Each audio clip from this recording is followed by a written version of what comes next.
Hi everyone. Okay, we're going to do an example of these Riemann sums that we've been talking about. In particular, we're actually going to do all three, a left, a right, and a mid.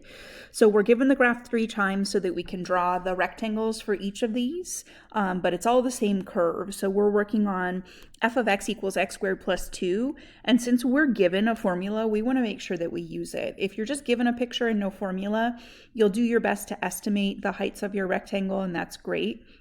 But if you're given a formula, you can do better. You can plug in and you know exactly what those heights are. So always use a formula if it's given. We are supposed to estimate the area from 0 to 8, which is everything that we're seeing. But don't take that for granted. We could just as easily be asked for the area between x equals 1 and x equals 7. Sometimes people just take whatever graph they're looking at and they use the entire thing. So just make sure you're paying attention to where you're finding the area and use that.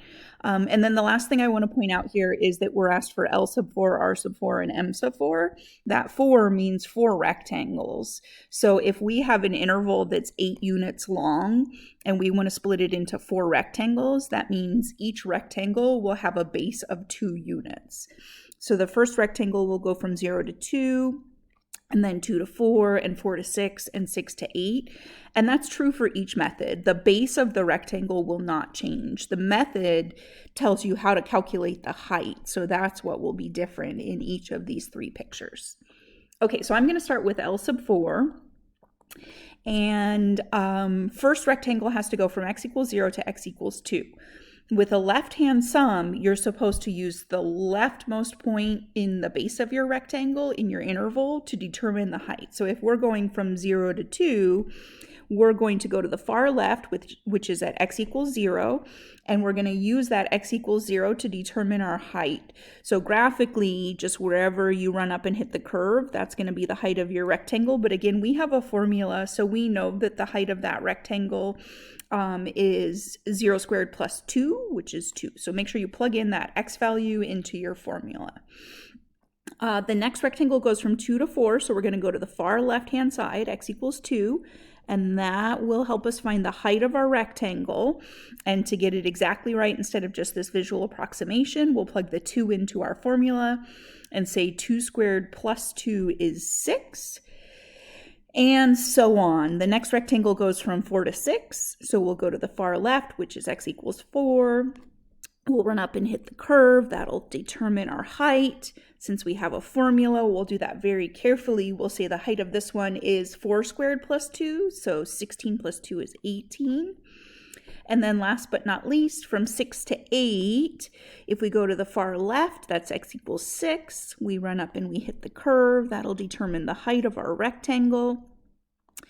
And then to make sure that we get it exactly right, we'll go back to the formula and say, okay, 6 squared plus 2, that's 36 plus 2, which is 38.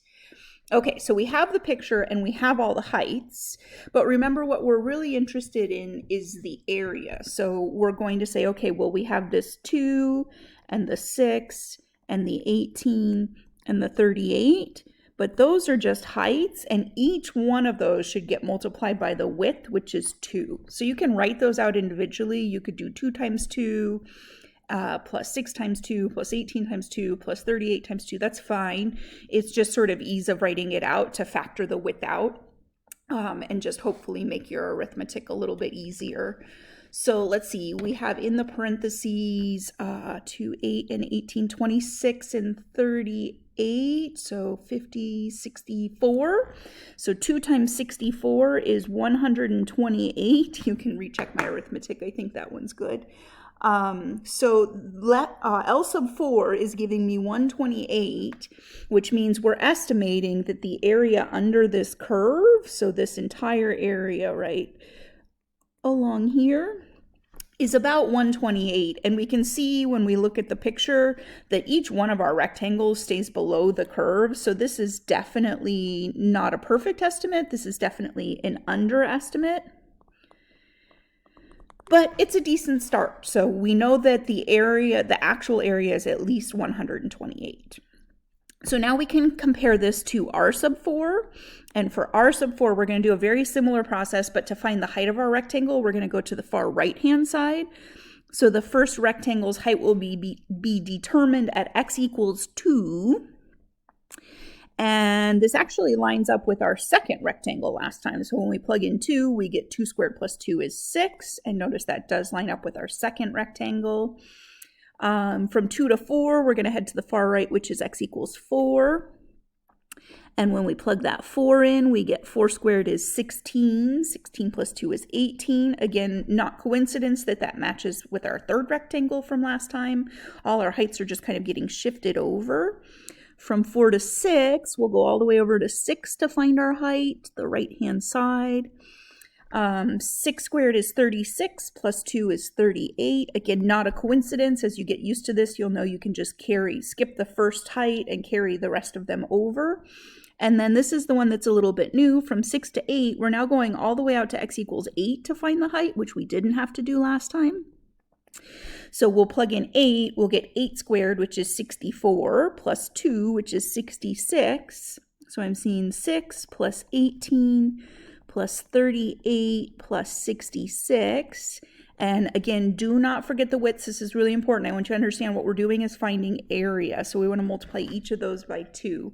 Or if you're finding that you forget, you can just do this ahead of time. You can say, okay, well, 6 is great, but then there's a width of 2, so this has area of 12.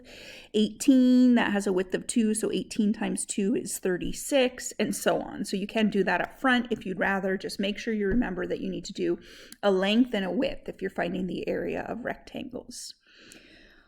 Okay, so what do we get here? 24, 62, 128. Okay, so I think I'm seeing 2 times 128. Which is interesting. So that would give me 256 is now my area estimate. And again, we can look at our picture and we can see that each rectangle actually captures more, in some cases quite a bit more area than actually what's trapped under the curve. So this is definitely an overestimate. So each of these little pieces right here is extra area that wasn't actually under the curve. So all of this is the overestimate. We're catching too much area within each rectangle if we're really just trying to get the area under the curve, which is kind of our goal in this. Okay, so now we can say that the area is between 128 and 256 if we want to get a little bit more accurate with this. So let's look at the last one. The last one tries to do a little bit of balancing out what's going on with left and right. So if we do a midpoint rule, so this is M sub 4, now we're going to be going into the middle of our interval to find our height. So we're going to say from 0 to 2, the middle of that base is 1. So we're going to go x equals 1, and we're going to run up and we're going to hit the curve, and that's going to determine the height of our rectangle. So when x equals 1, we get 1 squared plus 2, which is 3. It's really, really important that you realize that mid is middle x. It is not middle y. People like to think about that. There is one that is using basically your middle y, and we'll look at that one too in a bit, but this one is not that.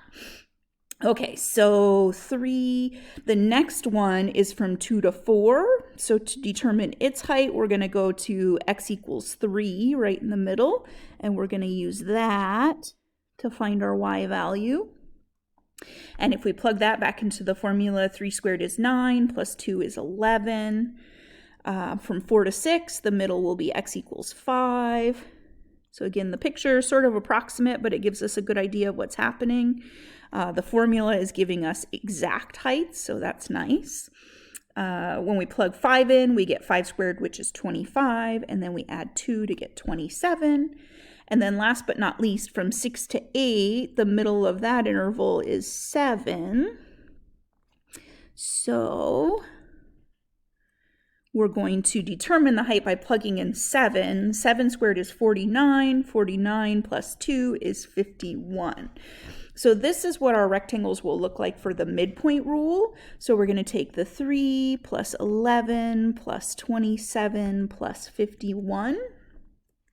And again, don't forget the widths. You need to multiply each of those by 2. So what am I seeing? 30, 41, 92 in the parentheses. And then when we double that, we'll get 184. Okay, so this one on the underestimate, overestimate part, it is possible to say, but I think it's definitely a little bit trickier here. So it's not always quite so obvious when you do the midpoint rule what you're getting. Okay, so if we zoom in a little, we can maybe see this a little better. I'll do my best. The big thing here is that this graph is concave up, so it gets steeper as it goes. So for example, if we look on the far right, this chunk right here that we missed will be, because of that concavity, a little bit bigger than this extra bit that we caught. And that should be true if we look at each rectangle. So that getting steeper means that one of those two is going to be bigger than the other. And in this case, with the increasing and getting steeper, we're missing more than the extra. So the underestimated part is bigger than the overestimated part. So overall, I would say that we have an underestimate happening here.